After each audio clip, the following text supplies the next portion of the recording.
বুঝবি না।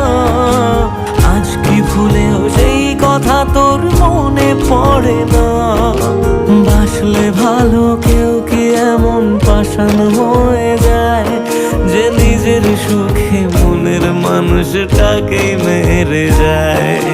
হায় রে বোকা মন আমার, শুনলি না বারণ, আবার প্রেমে মজলি রে তুই কেন কারণ?